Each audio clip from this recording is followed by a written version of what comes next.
Previously on Up at Noon.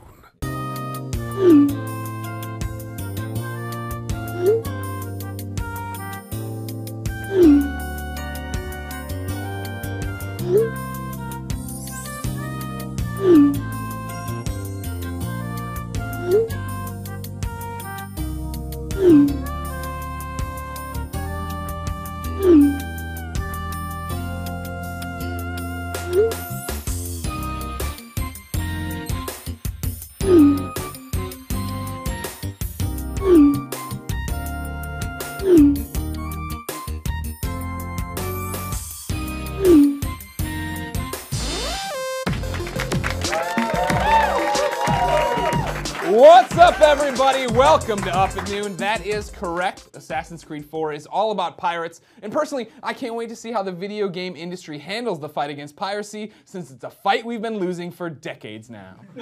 Fantastic show today. I know I say that a lot, and I know I say that a lot, but this time I'm not lying, times two. Brian Altano helps me get to the bottom of this week's hottest movie rumors, and Claudio Sanchez, lead singer of the best band in the world, Coheed and Cambria, is here to talk about whatever he bullies me into talking about, because those guys are monsters. But first, the news you care about. Random printout returns, Tomb Raider, why we love it. Go look it up on IGN, it's a good article. People for the ethical treatment of animals, otherwise known as PETA, are furious that for the first time ever, the upcoming Assassin's Creed 4 lets players murder whales. Now, it also lets you assassinate people for the 6th year in a row, but nobody at PETA gives a f about people. Carrie Fisher is returning to play Princess Leia in the upcoming Star Wars Episode 7, and we here at Up at Noon have the exclusive first footage of her trying to fit into that infamous bikini.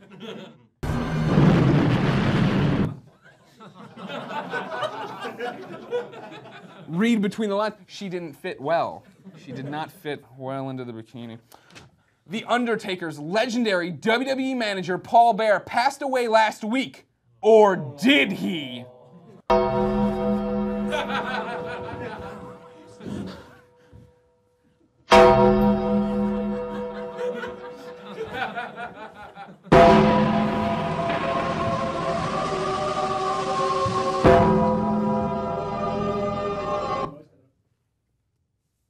Oh no, I'm being told he really died. I'm so sorry, everyone at WWE. Rest in peace. Rest in peace, Paul Bearer. He would have wanted it this way. His comeback at WrestleMania, dynamite, I tell you what. In a huge exclusive for them, the movie rumor website Latino Review is reporting that Christian Bale will reprise his role as Batman in the upcoming Justice League movie. Now, what the hell is with this Latino Review site? They are constantly scooping me, Greg Miller of IGN.com, on stories, and I'm pretty sick of it. Seriously, Latino Review. What does it even mean? All right, you know what? I'm gonna beat them at their own game. For Up at Noon's exclusive news on the upcoming Justice League movie, we now go to Brian Altano at the Italian Review. What do you got for me? Ma! I'm making a f***ing sauce! Ma, he's making the f***ing sauce! How you gonna make the f***ing pasta without the f***ing sauce? You got some sauce right here, honey. Right here. Get that sauce. Yeah, Get that dirty sauce. Look at you, you're a Get mess. that dirty sauce off me. Ma, he's a mess. Get the sauce. Where? Get the sauce. I can't catch a f***ing break. Peripheral creator Hyperkin has announced the Retro N, a video game console that can play Nintendo, Super Nintendo, Genesis, and Game Boy Advance games. It should go great with my Wii U, which can play nothing. It's a joke. I don't really have a Wii U. I am a responsible consumer. Sega has announced an endless running Sonic game. Fans should be happy that it continues what the Sonic franchise does best, endless sucking. You're glad you waited for that one, aren't you? The Hobbit has now become the 15th movie of all time to make $1 billion at the box office. For more insight on the highest grossing movies of all time, let's check in with Italian Review. What the hell is a hobbit? Yeah, what's a hobbit? Are you cheating on me? No, but is the hobbit the thing with the ring? Because I'm waiting for my ring. Keep waiting. I'm pretty sure Brian just set Italians back 100 years. And correct me if I'm wrong, aren't Italians supposed to have more hair? Yeah. Speaking of more hair, Gregway, my next guest has miles of it, and it's real! Ladies and gentlemen, Coheed and Cambria's Claudio Sanchez.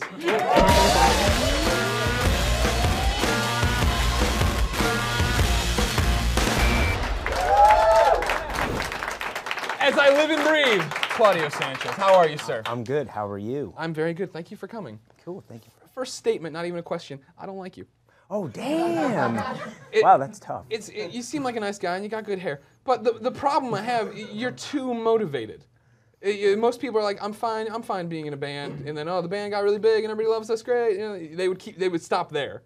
And you though, you're like, maybe I'll write comics. You're like, oh, the comic's going really well. Maybe I'll make video games. Oh, that's going well too. Maybe I'll make a movie. Get the hell out of here. All right, this was great. Thank you. No, talk a little bit about it. How did you become the rock metal god, as we were describing earlier, Donald Trump? I'm gonna add the Donald Trump part. Okay. You're an entrepreneur. You got a hand in everything. Yeah. Well, how? I think it stemmed from my personality. I mean, I created this mythology involving Coheed and Cambria in '98 when I took a trip to Paris, and it was actually a side project to the band that this is now.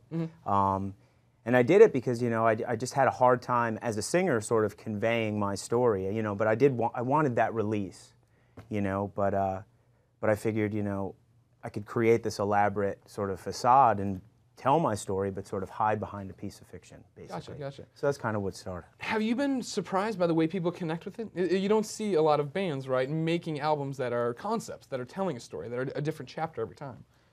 Yeah, I'm definitely surprised. I mean, you know, certainly going and doing the conventions, you know, we do a few comic conventions, and seeing the enthusiasm for that dimension of what we do, I mean, it's really, I had no idea it would get so well received. Yeah. Did the band think you were crazy when you came back and you're like, guys, I got this great idea? Well, you know, at first, what happened was the band, we had like this ridiculous name, and what was it? It was called Shibuti. And so, you know, it suggested. Where did Shibuti come from? Well, Shibuti was actually the name of a friend of mine who actually left for a cult, and that was like the nickname that they sort of gave him. So I adopted the name for the band, and then. Did the cult work out? You know, I never heard from him again, so maybe. It apparently did. Next time the meteor passes. What? He hasn't heard from him. It's fine. Gosh. But where was I? Now I'm just. We're talking how Shibuti came to be, and then Shibuti, your friend, the cult. Yes. So. Did the band think you were crazy when you came? Yeah. I want to tell a story. Well, so what happened is that you know we got signed to Equal Vision, it was a small indie out of upstate New York, and the band name just suggested something else. And so everyone seemed. What does Shibuti? Well, sort of like a funk band, I would think, right? Sure. I like, could go with that. Top hats. Yeah, I guess. Yeah. Okay. You know, like. I don't know much about funk. But like so we you know everybody seemed to like this name Coheed and Cambria, which happened to be the side project that I was working on, and so I brought that along with I brought the concept along with the name when we adopted it. So at first, yeah, I guess guys really weren't too sure. You know, it was strange, but you know, I guess as it grew, people have been more accepting of it because you know now Coheed it just doesn't. It's not only about the music, it's about like a culture, you know, creating more than just this one thing. You know, these concepts sort of allow the music to sort of, in a strange way, grow legs and sort of become something else. Well, no, I mean, you know, we see that a lot with video games, right? Where there's this video game, and then there's a comic, and then there's a novel, and then maybe there's a movie, and the movie's usually terrible. But I'm sure it's going to work out fine for you. But, you know, there's all these different facets that kind of spawn out when people connect with an original property, which is always exciting. Yeah. How did the door to was comics the next step after the music, you know, kind of hit? Well, no, for me, you know, the ideas spawned together. You know, I always knew that I wanted to tell it in a visual medium. In comics, you know, for me growing up, I wanted to be an illustrator, but I couldn't. Sequential art just wasn't my thing, and I found that I also really liked more of the writing of certain stories. That I decided, well, maybe I'll try my hand at writing. and that was sort of, and that was the route I took, really. Okay. What do you call yourself these days? I mean, like, you're a rock star, but you're writing comics, you're doing this. How do you divide your time? Like, is it just constantly just switching hats? Not literally. Well, you know, but it's not work for me. Mm-hmm. You know, it's a lot of fun. You know, my collaborative team, which happens to be my wife, you know, I mean, we just have fun together creating all of these things. So I enjoy it. You know, I can't, it's not something that I turn off and on. It's just always on because I love it. So. Okay. So tell me about the game. You brought a trailer. Before we go to it, give the synopsis here of what's happening with the game. Well, you know, it's sort of like a Street Fighter-esque kind of game. You like know, it so far. All right. You know, it's an app. You know, we figured we'd give it a try. So yeah, it's going to be an app on the iOS, and yeah, it's just really a Street Fighter-esque kind of fighting game. What's the name? It's called the Amory Wars: Fall of the Keywork. All right. I will never remember all of that. So you pitch to this camera and say you watched the trailer for the Amory. Yeah. Well, it's actually Amory. Amory Wars. Walk me through it then. The Amory Wars. The Amory Wars. Something. The Fall of the Keywork. Fall of the Keywork. No. What? I don't know if you've noticed, I'm very dumb. All by chance that I have this. I'm just kidding. Everybody, here's the first trailer.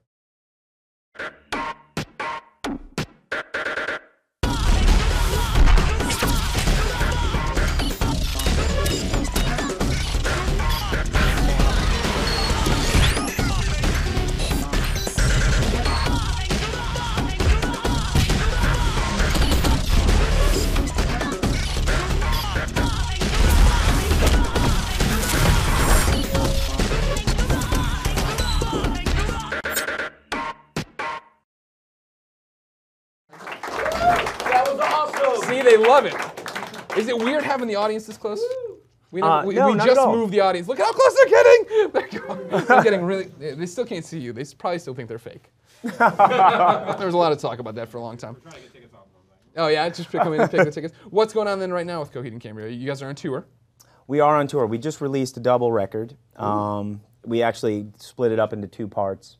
So we're actually out on tour right now in support of that.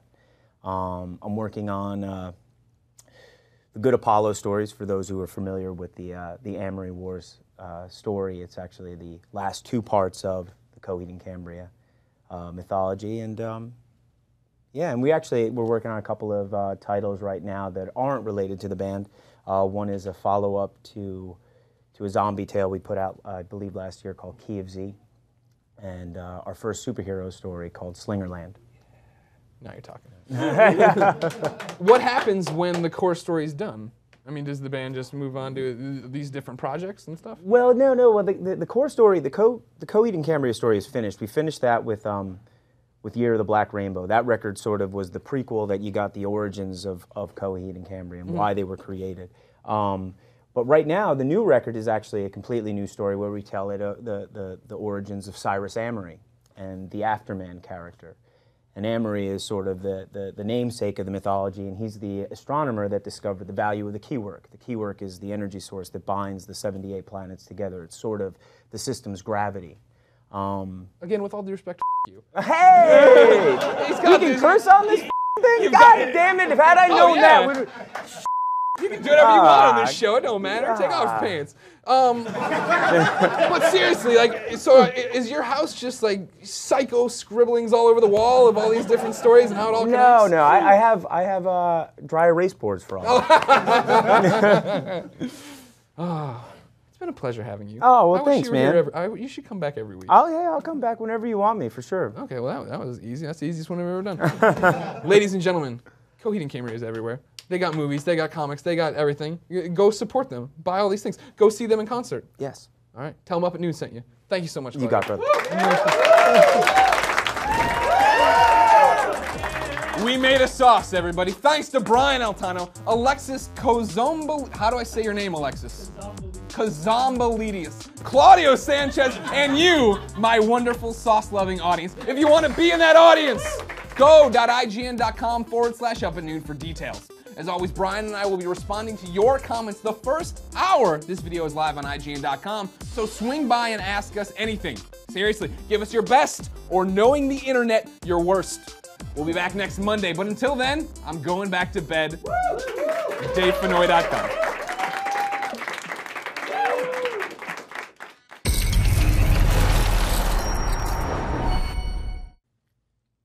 Taste the sauce. I don't want your sauce. Taste the sauce. I don't want your sauce. I'm done with the cooking. I'm Ma, sticky. she won't taste the sauce. Ma, he's got sauce all over the place. I'm sleeping with your sister. Oh, jeez. I'm sleeping with Gino. Which Gino? There's 55 Ginos. The Gino from the t-shirt shop. You know that Gino. Taste the sauce. Nobody wants your sauce.